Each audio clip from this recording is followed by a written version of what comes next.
Hi everyone, it's good to be here with you all. Chodesh Tov.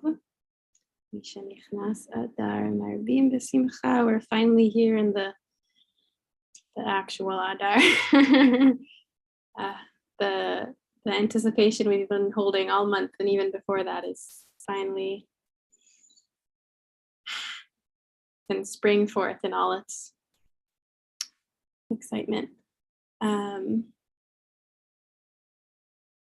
Thank you for coming to this program of the Romemu Yeshiva, whether you're here in the Zoom or watching this now or later on Facebook or YouTube.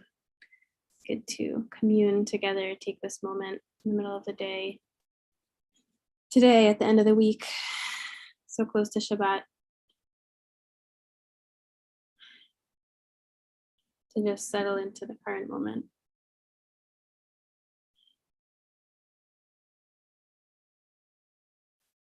It's a particularly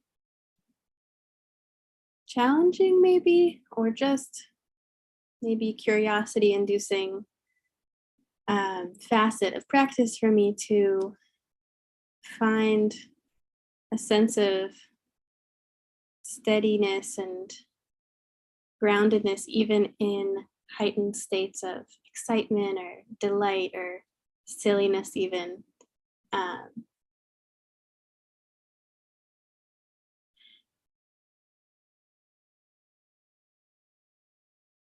And I'm excited as this month progresses to explore that from all angles.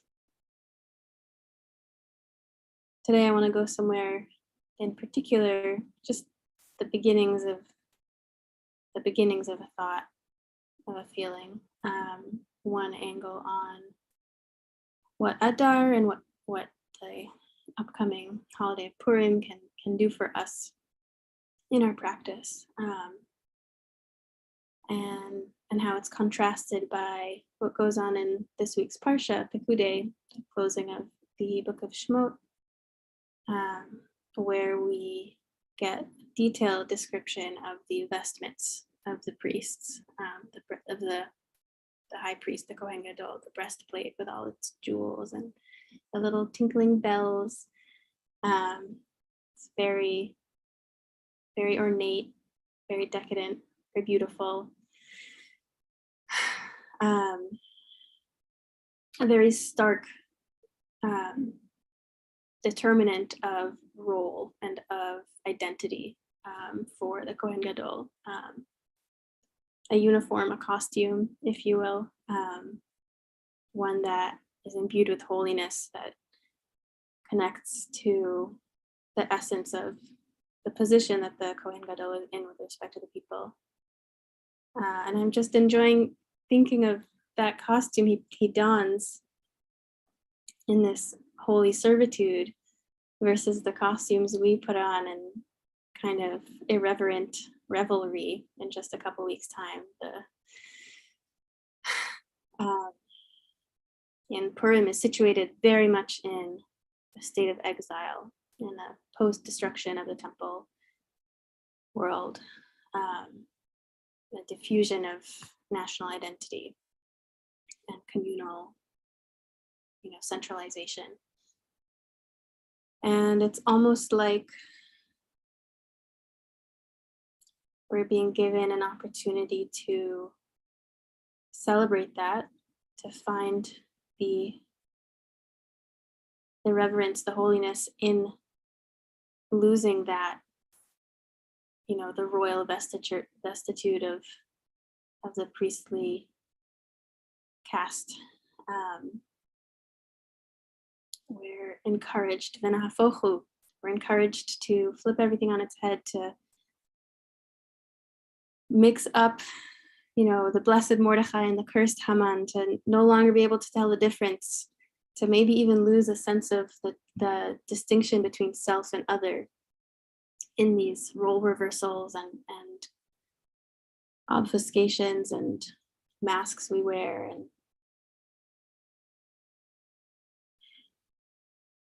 one expression of that that has stuck with me, that I learned from one of my rabbis, Ethan Tucker at Hadar. He advises us to walk around on Purim Day with a lot of cash in our pockets so that we can freely give. Just whoever asks, we can hand them a $20 bill, and it depends on your financial situation, but that total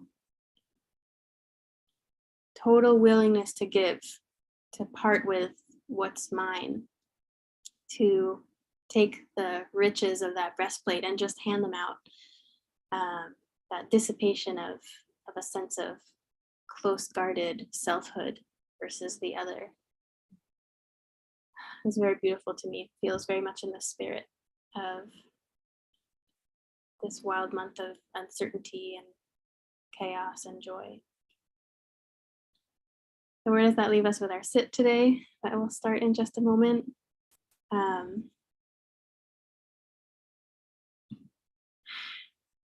It's something that Rabbi Ingber talks about a lot, letting our consciousness be all there is, to just be awareness,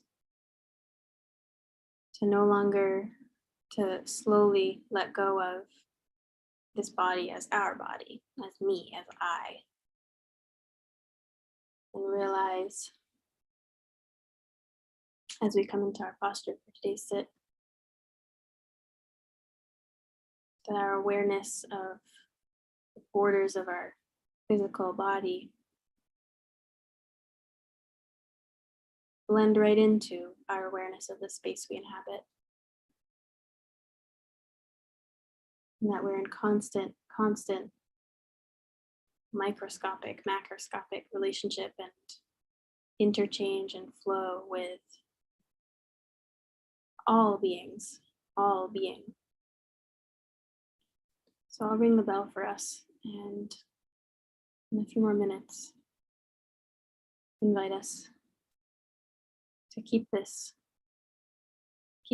dissolving of boundaries in the forefront of our awareness.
As we come into the second half of our sit today,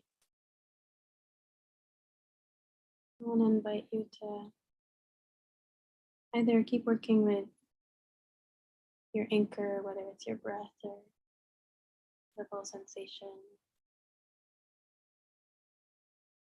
Keep using that to come back from any distraction, rumination. But if you like, you can also explore visiting parts of your face.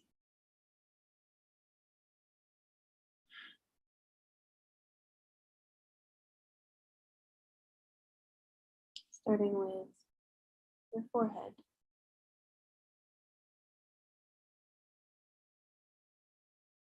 Seeing what it holds, what it radiates, how it feels. So there's secret tension there. Is there warmth, coolness? See if you can let your awareness drip down to your temples.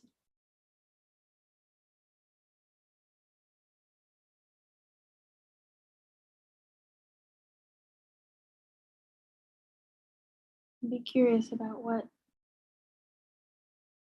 as you visit each part of the front of your head, your face, where does it send you next? For my temples, I suddenly felt a line of tension down to the base of my jaw. Bringing awareness to that now.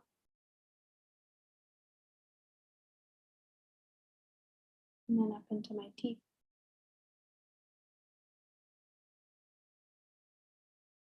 I'm just bringing a loving curiosity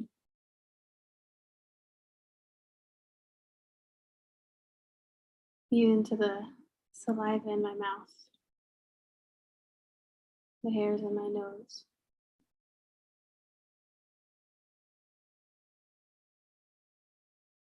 As my breath and my awareness inhabit this face, this body, and this space. I feel movement and energy passing through it all.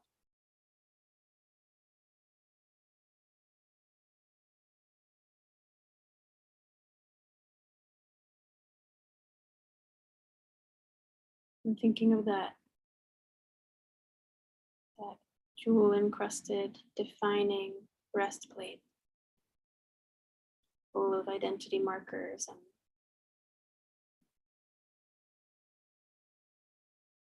concrete senses of belonging. And I'm also thinking of silly masks and costumes and distance and forgetfulness and laughter and connection.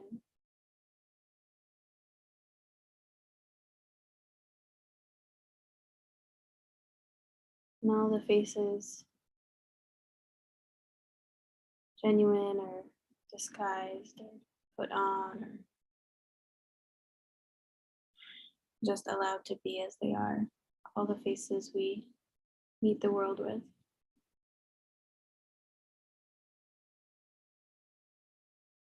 Maybe feel the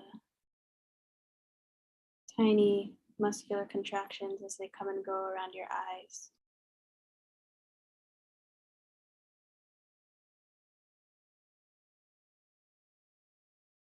Be curious. Maybe you can find stillness in having your eyelids closed, or maybe the fluttering, blinking reflex remains even as you keep your eyelids drawn.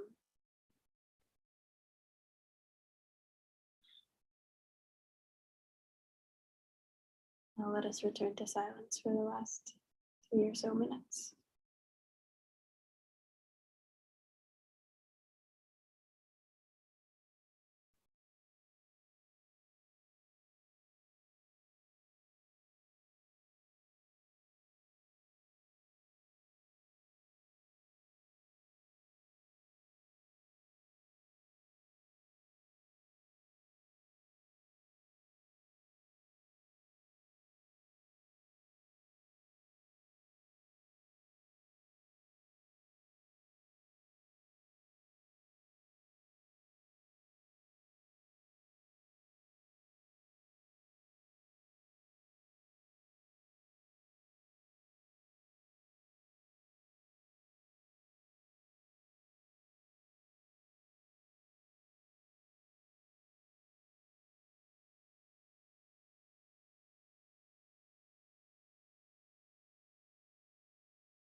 Soon we'll hear the final 3 bells of our sit today.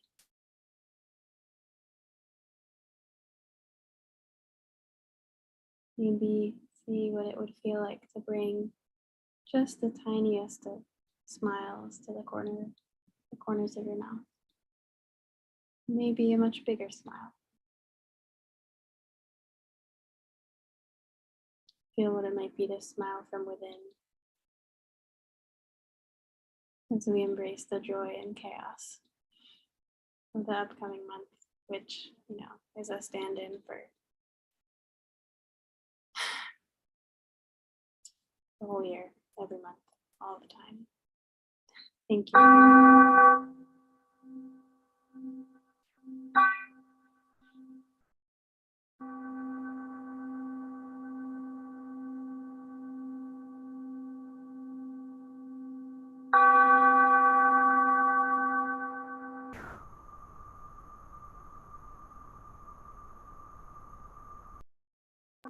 Thank you so much for coming together today. And I hope you have a beautiful Shabbat, a joyous Shabbat. Shabbat Shalom, everyone.